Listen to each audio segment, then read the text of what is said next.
This is Game Set Match Kentucky, episode 51, recorded on Sunday, September 7th, 2025, entitled, How Round Is Your Robin?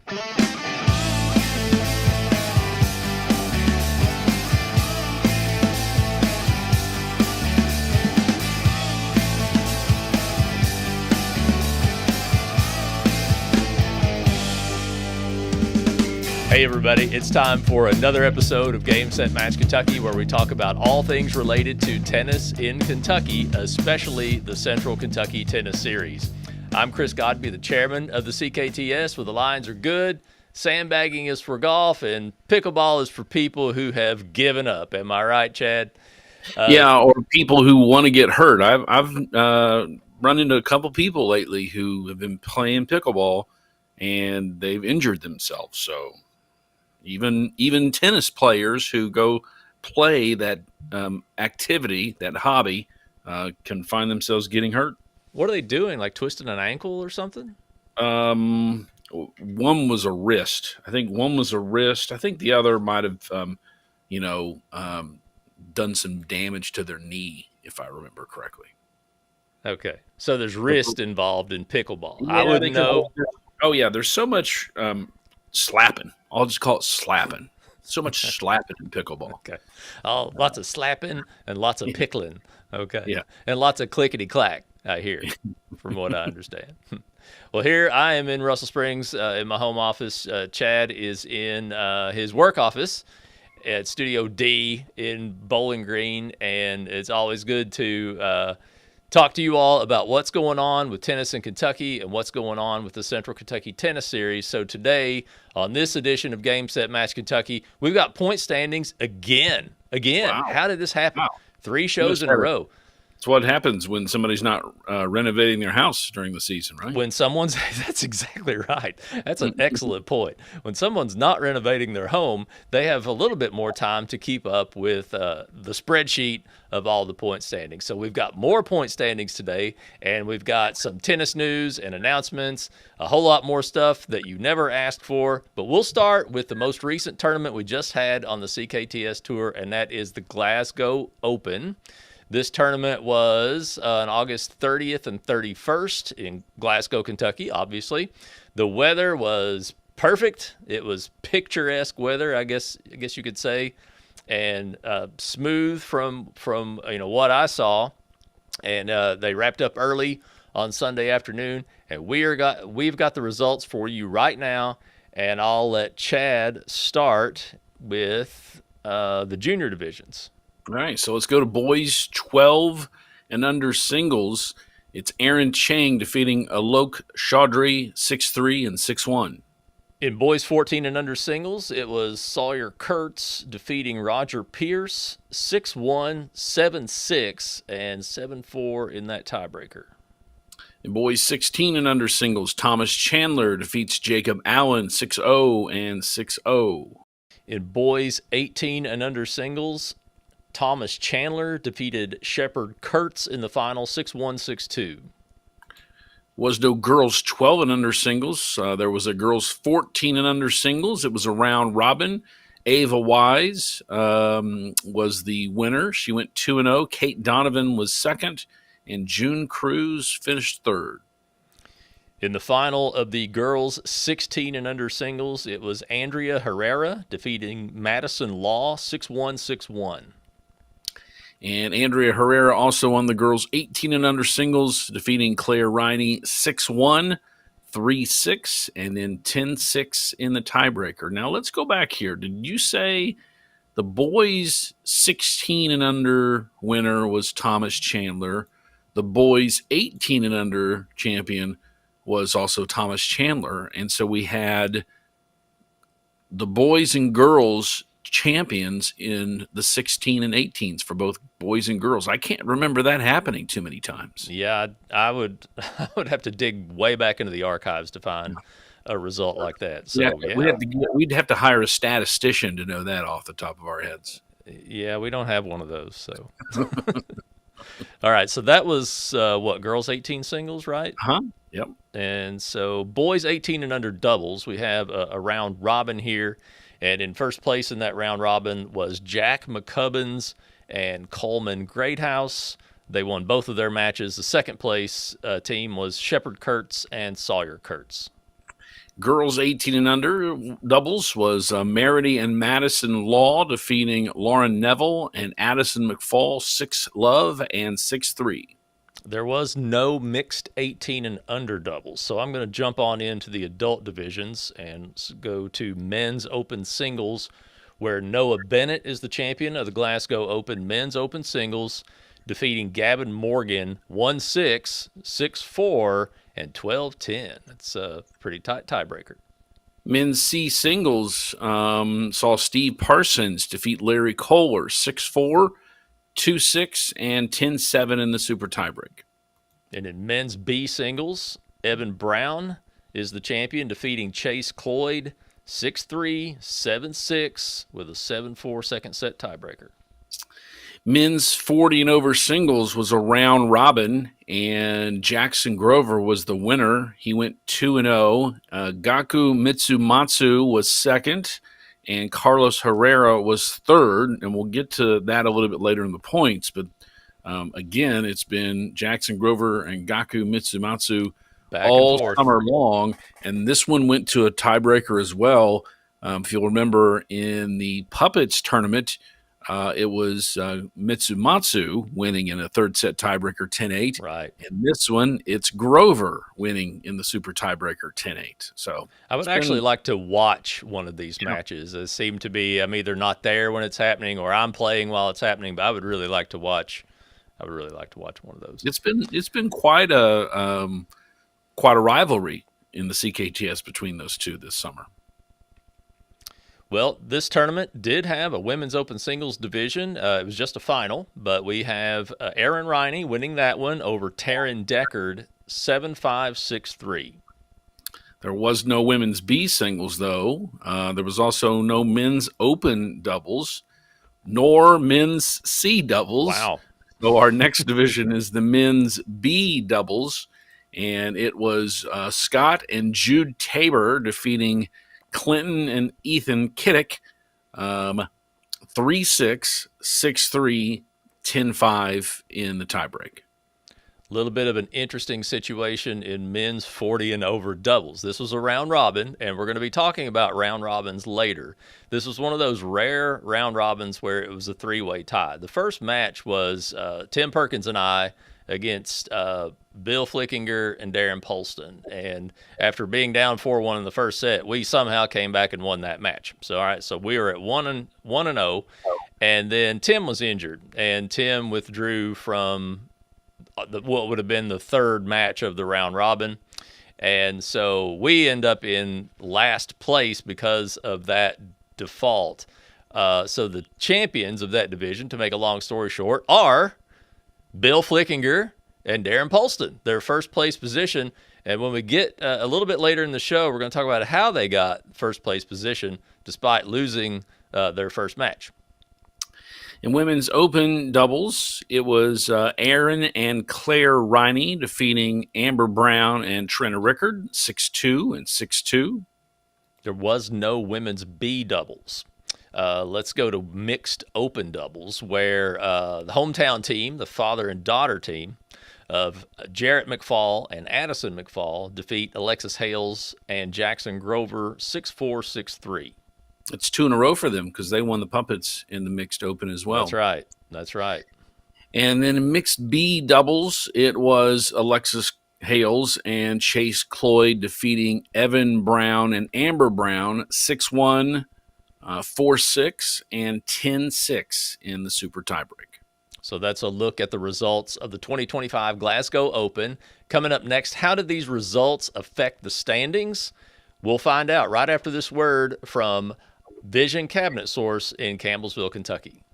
Are you thinking about a home renovation or a new build? Start with the cabinets, because great spaces begin with great design, and there's no better place to start than Vision Cabinet Source in Campbellsville, Kentucky.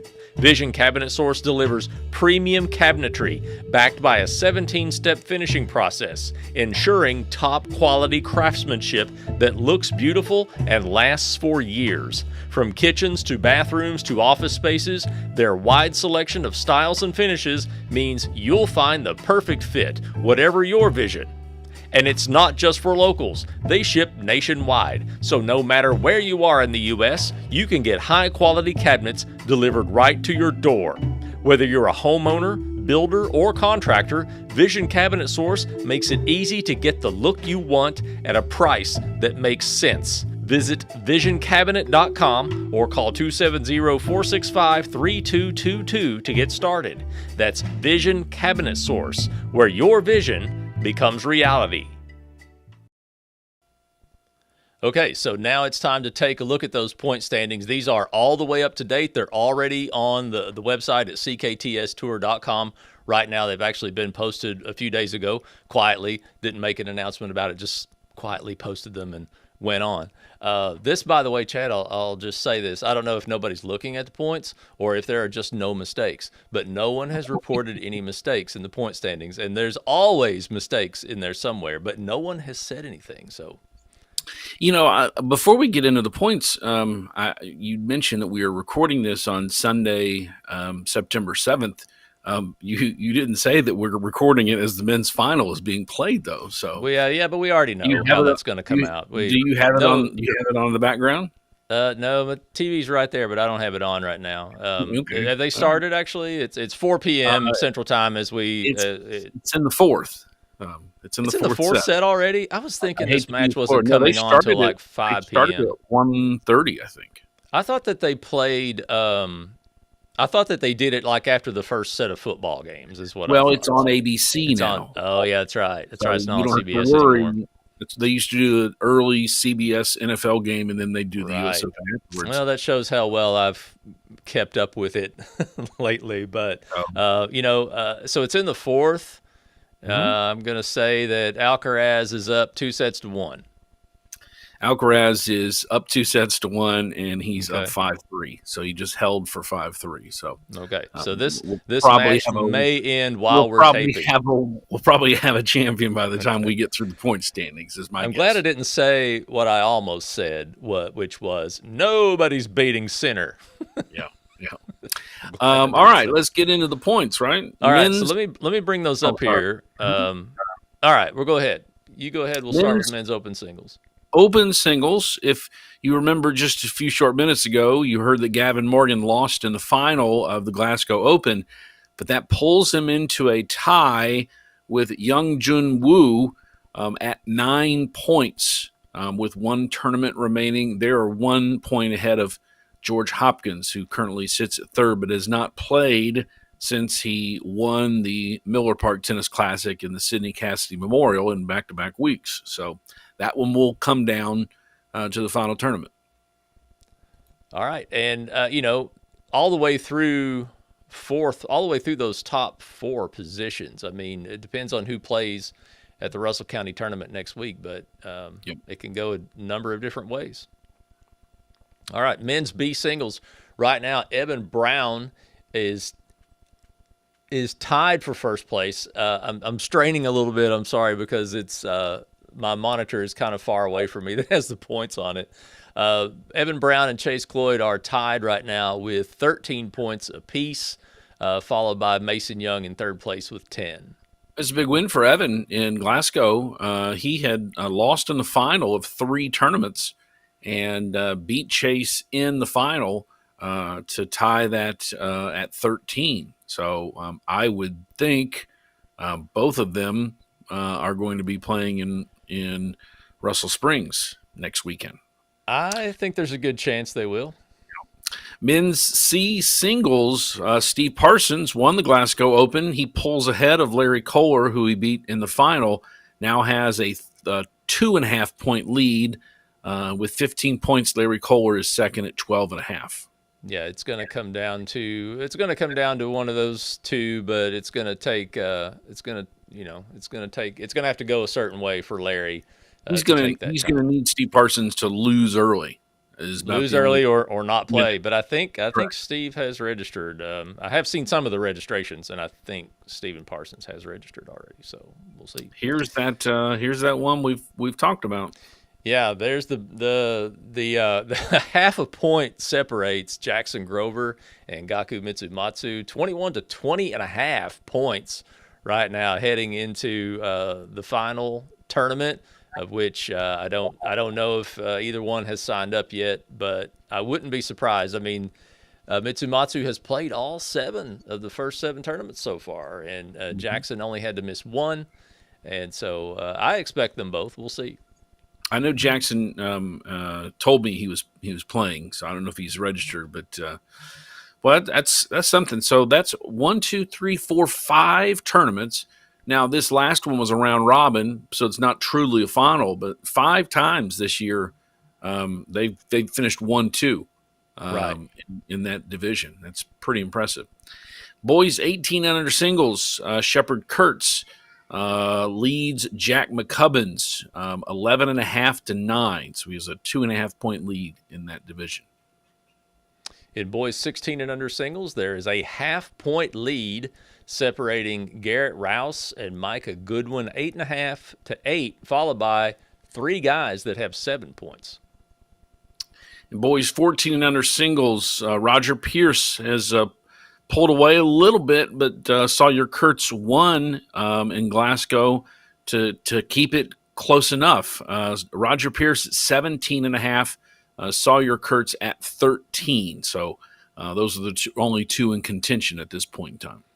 Okay, so Roger Pierce has that one locked up with a 4.5 point lead. So he is going to take that boys 14 and under title this year. True. Yeah, that's right. In boys 12 and under, this one still is not decided because it's only a 2-point lead right now for Aaron Chang over Reed Kicker, 16 to 14. Nobody else is going to catch those 2 guys, so it will come down to them. Men's open doubles, which didn't make in Glasgow, has Owen Brown leading Jackson Donovan and Matthew Smith by a point. Owen has 7, and Donovan and Smith both have 6. Men's open doubles has been a light division this year, so we only have 3 gentlemen that are even qualified to win that title. And so we'll see what happens this coming weekend in Russell Springs. In men's B doubles, look at this. We have a 4-way tie for first place right now. And the few gentlemen that trail those top 4 are pretty close to them. So we have Carson Donahue, Dan Duncan, Van Patterson, and Biven Turner, all with 10 points each, followed by a couple of guys that have, or 3 guys rather, that have 8. But nobody's played in that division in the last 2 tournaments. So that one could have been clinched, but that'll be interesting. Are you talking about men's B doubles still? Yeah, I mean, well, none of those guys in first. None of those guys, those guys in the lead right now. Yes, in the lead right now have played the last 2 tournaments. Right. They set up that lead early, and they've kind of hung back, and they're waiting to come to Russell Springs, I think, is what's going on. Benjamin and James England have clinched men's C doubles. They have a 4.5 point lead over James and Jamison Roberts. So they've already got men's C doubles locked down. But being only 30 minutes away, I fully expect to and hope to see them come and make it stretch that lead, I guess you should say, at the Russell Springs tournament. All right, men's 40 and over doubles. Yours truly is still sitting in a lead with 2 points over my very own doubles partner, Tim Perkins, 19 to 17, followed by Don Humphreys with 15 and Steve Humphreys with 11. And so that is technically clinched, right? No. Well, is it? You can't be caught unless your partner goes Benedict Arnold and finds somebody else to play with. Right. And I actually, Tim and I were talking on the phone about playing in Russell Springs, and we were talking about the points, and I said, I have a 2-point lead over you right now, and you could actually take that from me if you dumped me and switch partners, but Tim, give me a call. I'm Because not scared to play either one of you. So, okay. And, I hope Tim's having some back trouble, so I hope he can play. Or otherwise I may be calling some friends long distance and saying, "Hey, I need a partner so I can play." It's because I want to play all 8 tournaments and I want to lock this division down. boys 18 and under doubles is a tight one. Leighton Thomas has a half-point lead over Jude Tabor. They played together in Bowling Green at the Pubbins event. And Jack McCubbins is a half-point back of Tabor, a full point back of Thomas. So that one is pretty much still up for grabs going into the Russell County Open. Yeah, the top 4 are all relatively close together in points. In women's open singles, we have 4 qualifying players right now, but nobody is going to catch Erin Riney, who has a 7-point lead over Sarah Dunn, 19-12 right now. In women's B singles, we do not have anybody qualified to win. There are 6 ladies who have won a tournament on the tour, but nobody's played a second one. So hopefully somebody will sign up for the Russell County Open or play in it and qualify at least. Might be enough to win. And I don't think it's going to be. Well, I don't want to mention any names. And I have seen some 1 or 2 entries come in with some familiar names that I'm looking at. So who knows? Hopefully, we can give that award to somebody, but we'll see. Mm-hmm. In girls 18 and under singles, there's a 3-way tie for first place right now between Peyton Lemley, Claire Riney, and Peyton Venners, all with 10 points. No one behind them is going to catch up to them. We'll just have to see which of those 3 emerges at the top. Girls 16 and under singles has Reagan Lee with a half-point lead over Leah Schaefer and a point lead over, 1, 2, 3, 4, 5, 6, 7 other players. Yeah. So that one could be decided this weekend. Someone that's so far down the screen we don't even see, because this cuts it off after what you're seeing on the screen, folks, cuts off after about the first 9 or 10 players. There are others on these pages, but just to be able to see them on the screen, I only show the top portion of this. So there are several players who could just jump right in and get that first place trophy in this division in girls 16 and under. So we'll just see what happens again. Girls 14 and under singles, Leila Owsley has that lead, even though she hasn't played a tournament in a while. She's got a 2-point lead over McKenna Clark and Sloan Tuggle and Jocelyn Vargas. All those ladies have 5 points each, 2 behind the leader. Nobody's qualified in girls 12 singles. It's been a pretty light event on the tour this year. There are 2 players tied at 4. They've won the 2 tournaments where 12 and under singles has made, but they'd have to play another one to qualify for the title. Once again, I hope that's one where we can, give away an award to somebody. Yeah. So, all right. In women's open doubles, Trina Rickard, the director of the Glasgow Open, is in first place by 2 points over Erin Riney with 1 tournament left to play. In women's B doubles, Amber Brown has a half-point lead over Alexis Hales, Jessica Owsley, and Emma Schneller, with Heather Wise a point back and Becky Stahlball a 1.5 back. So that one's still very much up for grabs as well. I don't expect Amber Brown to play in this division. That's simply a prediction. I have no knowledge of that. Just based on what she has done the last couple tournaments, I'm not predicting, unless she really wants to lock up this title. Maybe she is going to play women's B doubles, but I think there's another division that they're more locked in on, right? I'm trying to see if they're. I'm going to move ahead a little bit, but I flip back here to women's open doubles, and Amber has played it once last weekend at Glasgow with Trina. Yeah. and I am predicting them to play again together. Well, she's And played that's mixed. because I don't mean to jump ahead, but she's played mixed B the last 6 tournaments. I have a feeling that she'll might be play that one. Yeah. that might be priority. Yeah. I think that's probably a priority, yes. All right, so then let's look at girls 18 and under doubles. Is this your turn or mine, Chad? I'm sorry. I think it's yours. Okay.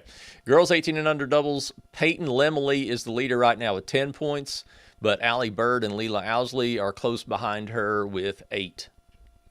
And I think I was wrong. I think it was mine. But I'll take mixed open Go ahead. double, Yeah, sure. which has already been locked up. Jackson Grover and Alexis Hales were runners up in Glasgow. But I don't think the McFalls can catch them mathematically because you get a half point if you play, don't you? Yes. Yeah. Half So a it's point just for playing. it's a 4-point lead over Addison and Jarrett McFall and Mason Young and Morgan Robertson. I'm sorry, no, Morgan's at 5. It's just 3 players who are at 8.5. Mason Young and Jarrett McFall would be in second place behind Jackson in the men's, and then Addison McFall would be in second behind Alexis. But as long as Grover and Hales enter that tournament, they should have that one locked up. And last year, Jarrett and Addison played in the Russell County tournament, so they may play it again. And even though they can't catch Grover and Hales, it could still be an interesting final if they were to meet in the final. I don't know who else is playing yet, so. All right, mixed B doubles. Amber and Evan Brown are husband and wife in first place. Amber has 16 points. Evan has 14. No one is going to catch either one of them, and they will win mixed B doubles. Well, I mean, could Chase catch Evan? I mean, he's probably not likely. It's 2.5 points, though. Like I said, the screen is a little too far away from me, and I may have read that wrong. Oh, yeah. Well, it's mathematically possible. Yes, it is mathematically possible for Chase Cloyd to catch Evan Brown. So I stand corrected there. You're right. It's one of those where it depends on the size of the draw because that can make a difference between if you lose in the semifinals, but there's only 4 teams, you're going to get 2 points. If you lose in the first round in a bigger draw, you're only going to get a half point. So that's one of the factors that goes into that. Mixed 18 doubles. We have Sean Guinea and Ray Sobiek both with 8 points. So they lead over Sam Nelson on the boys' side. He has 6, and Madison Gibson has 5 on the girls' side. So it's Sam, or I should say, Ray's lead is bigger than Sean's is, but they're both in first with 1 tournament remaining. All right, so that's a look at your current 2025 point standings heading into the final tournament, which is coming up this weekend. So let me get those graphics up, Chad. By the way, Alcaraz is your winner. I had a feeling going to be the case. Give us the final score. If you can see it. Well, it was 6-4 in the third, and he had a couple match points. Sinner hit a backhand return winner up the line at 40-30. But final score 6-2, 3-6, 6-1, and 6-4 for Alcaraz. So he prevents a repeat champion. We had a repeat champion on the women's side with Sabalenka defeating Anisimova in the women's final yesterday. Okay. Well, congratulations to Alcaraz. I'm sure he watches the show. I'm sure he's a big fan. And, we would just like to give him a personal shout out and say congratulations. Yeah. He's welcome to come on the podcast at any time. Do you think maybe he'll play next weekend in the Russell County Open? I haven't seen the entries either, but it's open, so he can play. He would probably have to play in men's open. He can't qualify for the points race, though. You got to play 2 tournaments. Right. He can't win the division, but he could certainly play in the men's open singles because we might need him to make that division happen. But anyway, so this is the First National Bank Russell County Open. And entries are now open for our 8th and final tournament of 2025. This is it. It all comes down to this.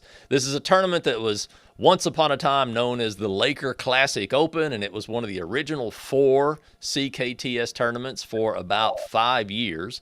And it was brought back last year with a new name, and we had a really nice little tournament last year. Laker assistant coach Nate McQuarrie is the director of this one, and we're hoping for a good turnout next weekend in Russell Springs at Russell County High School.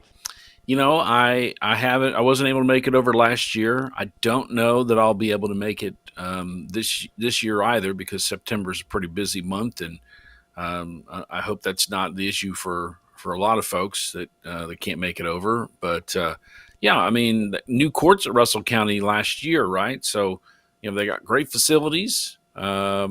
It's pretty centrally located for the tour, isn't it? Isn't Russell Springs maybe on the southern end? I would say Campbellsville or Glasgow is more centrally located among the tournaments, among the cities where we play. But you know, it's right of center. It's east of center, I guess you should say. So, got it. So yeah, I hope so. People, the weather looks like it's going to be great. You know, if you don't like playing in the heat, play in these September CKTS events, because last week in Glasgow the weather was wonderful, and the forecast looks pretty good for next weekend as well. We're going to use Russell County High School, obviously. That's the base of the tournament. Jamestown City Park has 2 nice courts there that we are also using at least the first day. And I'm even opening up the backyard for people that want to play here in my backyard. So, yeah. Wow. And there's still a little bit of time left to register if I get this show edited in time, that is. Or you may be watching this after the deadline has passed. It depends on how much editing I have to do and how long I have to do it. So be sure to get in before that entry window closes, if it hasn't closed already, on Tuesday night, September 9th at 6 p.m. Central Daylight Time. And as always, you'll go to CKTSTour.com to get started. Game Set Match Kentucky is proud to partner with the Tunnel to Towers Foundation. For only $11 a month, you can help provide homes for veterans and first responders in need. The Tunnel to Towers Foundation has made a promise to eradicate veteran homelessness across America. They've served, they've worked really hard, and I think that what Tunnels to Towers is doing for the people vulnerable, like giving them a sense of community, that's incredibly important. And it feels a lot like home. Hey, I'm Pete Alonso. Let's go Mets, and let's help the Tunnel to Towers Foundation. Go to T2T.org for more information about how your donation can make a difference. Okay, Chad and I are going to go back and forth here with a few announcements for USTA Kentucky. First of all, nominations are now open until September 15th for USTA Kentucky Awards. You can nominate individuals, organizations, facilities, and events for various recognitions and awards. You can check the USTA Kentucky Facebook page for a graphic that looks just like this one, and they have other reminders too for the same thing. But this has a link to the nomination form. It's actually not at USTA Kentucky's website. It's at Southern's website. So they do have links on their Facebook page that will take you there for this nomination form. Yeah, it doesn't take very long to nominate. I think some people might get intimidated thinking they don't have enough information, but just provide whatever information you can that can help the committee understand why they're deserving. I would encourage people to do so. Kentucky Tennis Weekend is a fabulous weekend. This is kind of the last event, usually, the USTA Awards. The Razor Racket Foundation does a great job with that event all weekend. It's a wonderful event. So there's a lot of deserving people out across the Commonwealth. So if you know somebody that you think deserves recognition, go ahead and nominate them. All right, there's also time to register for the Razor Racket Golf Scramble. This event will be held at the Lake Forest Country Club in Louisville on October 27th. An early registration discount is still available until September 21st. Sponsorship packages are also available. Those are due by the 21st of September as well. Full details on registration and sponsorship are available at raisearacketgolfscramble.com. This event supports the Raise a Racket Foundation, which is the charitable arm of USDA Kentucky. They help with need-based and performance-based scholarships. They give money to parks departments and facilities across the state. So if you also know someone in need in that regard, check out Raise a Racket to find out how you can apply for the funding that they provide. They're doing a lot of great things there. And if you'd like to be a volunteer to be a part of the Raise a Racket Foundation, they are seeking volunteers for committees and events throughout the year. USTA Kentucky is also accepting submissions to serve as a volunteer or as a committee or board member.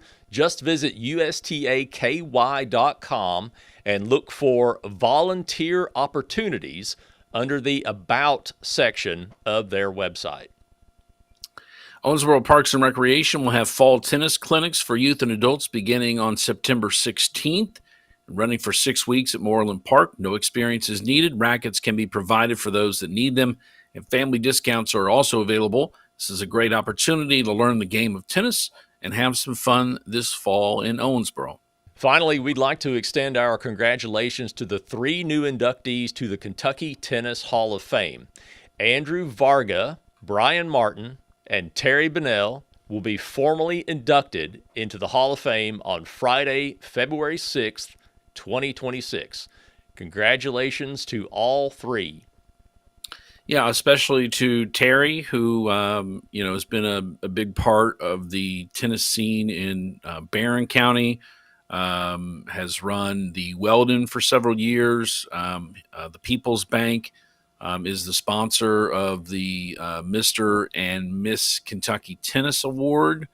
Terry has been involved with the Glasgow Open or previous versions of Barron County's CKTS tournaments, helping Trina. Terry's a former president of USTA Kentucky, so he's involved with Raise a Racket. So congratulations to Terry Bennell. He's had a big impact on tennis in the CKTS listening area. He's the only one of those 3 gentlemen that I've had the pleasure of meeting, but perhaps at the Kentucky Tennis Weekend, I'll get to meet the other 2 guys. Yep. Maybe they'll sit down with us at the table. And sure, absolutely. Yeah, that would be really cool. Well, for more details on everything happening with USTA Kentucky, visit them at USTAKY.com or on Facebook and Instagram. Those handles are there on the screen for you. And if you would like for us to promote your local level tennis events right here on an upcoming episode of this show, you can email us the information to info@gamesetmatchky.com. So let's look at some upcoming events. Once again, we've got the First National Bank Russell County Open, September 13th and 14th. September 13th. Chad, what do we know about September 13th? What is that? What's significant about that? Is it your birthday? It is my birthday. Oh, wow. wow. Wow. You want to guess my age? Do you remember, really want me I'm older than I look because I moisturize. Do you really want me to guess? Because I think I think you're 54. Is that accurate? No, I'm 55. I'll be 56 Saturday. So okay, well, maybe by the time I'm finished editing this show, I'll already be 56. I was in the neighborhood. You just look so young. You don't look a day older than 55. Once again, I moisturize. So that's that's what I tell everybody. I moisturize, and I thankfully still have most of my hair. So anyway, well, anyway, we so both still it'll have be hair. It's just a different color now. Oh yeah. I'm just glad to have it. So yeah, I'll be playing on my birthday, which I can think of few better things I would like to do on my birthday than be healthy enough to play a doubles match in beautiful weather with some good competition. So September 13th and 14th, Entries opened last Monday, September 1st. The deadline is Tuesday, September 9th, 6 o'clock Central Time. You can visit CKTSTour.com to register and to see our complete tournament schedule, which that tournament schedule is already finished for this year. But you can see what else we're doing because you can follow the CKTS on Facebook, Instagram, and X. The handle is at CKTS Tour. And as always, our tournaments are USTA sanctioned for juniors and adults at level 6. Our results are also picked up by UTR. Don't forget, too, by the way, that in November, we don't have the exact date yet, but in November we will have our Aces and Appetizers event. So just go ahead and leave the whole month of September open for that, folks. Because November. What did I say? That's September. Okay, sorry. I got the birthday on the brain still. So, no, leave the whole month of November, yes, open for the Aces and Appetizers event. We don't know exactly when it will be, but just, if you're an award winner, first or second place in a division, you played all 8 divisions, or if you just want to come and be there that day and have some free food and play some free indoor tennis, then just save the month of November for the Aces and Appetizers event. And with that, Chad, do you have any other announcements to share with us? Well, you mentioned volunteers. I will say we're needing volunteers for the USTA combo doubles tournament, which Bowling Green will be hosting October 17th through the 19th. The tri-level tournament was this weekend in Hendersonville, or Henderson, Kentucky, not Hendersonville, Tennessee. So we are hosting combo on the 17th, 18th, 19th. We're going to be at 3 or 4 sites in town. If you played USDA tournaments, you know how important it is to have volunteers at those sites. So if you're interested in volunteering, contact me, and we can certainly use the help. They've made it very easy to be the site volunteer. If you've played USDA tournaments, you're sent to the courts via your phone. And so all the volunteers do really is to, make sure they know when courts are available and distribute the balls and answer some questions. So it's not as overwhelming as folks might think, and we could certainly use some help with volunteers. And then the CKTS tournament schedule wraps up, but we've got another tournament just around the corner. The Bowling Green Open, which I will be running, is September 26th through the 28th. So it's just a couple weeks away. The entry deadline is actually 2 weeks from tomorrow, the 8th. Tomorrow's the 8th. 2 weeks is the deadline. The 22nd is the registration deadline for that. That tournament is a level 4 tournament, so there's a lot more USDA ranking points available. We've got some great prizes in the goodie bag, or great player gifts, I should say, in the goodie bag. We have a lot of the same divisions that we have on CKTS. We've got men's 3.0, men's 3.5, women's 3.0, 3.5, 4.0. We have open divisions, but we also have age group divisions. So we have 30 and over, 40 and over, 50 and over, singles and doubles, men's and women's. We have mixed. So that tournament will probably be played here at Buchanan Park, the indoor and outdoor courts. But that tournament is just around the corner. So deadline is 2 weeks from tomorrow to sign up for the Bowling Green Open. So age division, so elderly folks like me can play. Sure. It is on the 10s, so you'd still be playing in the same division. You'd be playing in the 50s. Yeah, I can't play those young 50-year-olds. No, there's no way I can hang with them. No, unfortunately. So last year was just age group, but we've tried to expand that a little bit because a lot of people would rather play at their NTRP rating level than at their age group, because that can be very different. I mean, you might think you're playing, a lower level, and then you end up playing the 50s, and you end up playing against Chris Godby, and you got your hands full. So. Oh, yeah, absolutely. Be scared, for sure. All right. Well, you can learn more about anything happening in Bowling Green by visiting the Soki Tennis website at sokitennis.net, or their very active Facebook page is at facebook.com/Soki Tennis. Chad, believe it or not, we have a challenge the call question today. Are you ready for this one? Yeah, can't All wait. right. So this connects back to the men's 40 doubles division that finished at the Glasgow Open in a three-way tie. So the question is, how are the results of a round robin decided when the winning is equal? Can you give us the quick explanation of that? Well, I'll go to your friend at court because it's what I thought, but that's what we have to use is the USDA's friend at court since we're a sanctioned tournament. So friend at court basically says, if you have a three-way tie, I'll backtrack. If you have a tie in a round robin, now the CKTS only does round robins with 3 teams. So you'd always have a three-way tie. But there are some divisions where they do a round robin with 4, and you could have 2 teams tied. If you ever have 2 teams tied, it's just head-to-head. In the 3-team round robin, we had this at the Puppets tournament a couple weeks ago. We had 3 players who went 1-1. But one of them lost in a third set tiebreaker, where the others were determined by straight sets victories. So sets lost is, or maybe I think it's usually sets won. Anyway, it's sets. So here's what friend of court says.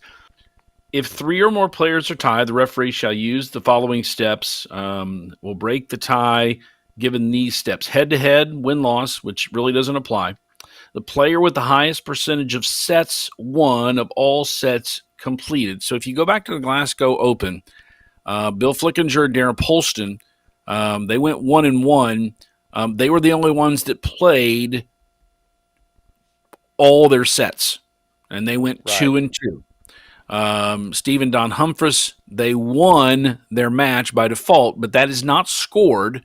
So there are no sets played. And then Chris and Tim Perkins won their 2 sets and lost 0 because, again, their loss is not scored. And so it goes by percentage of sets won to sets played. So there were a total of 8 sets played in those matches, and they won 2 out of 25.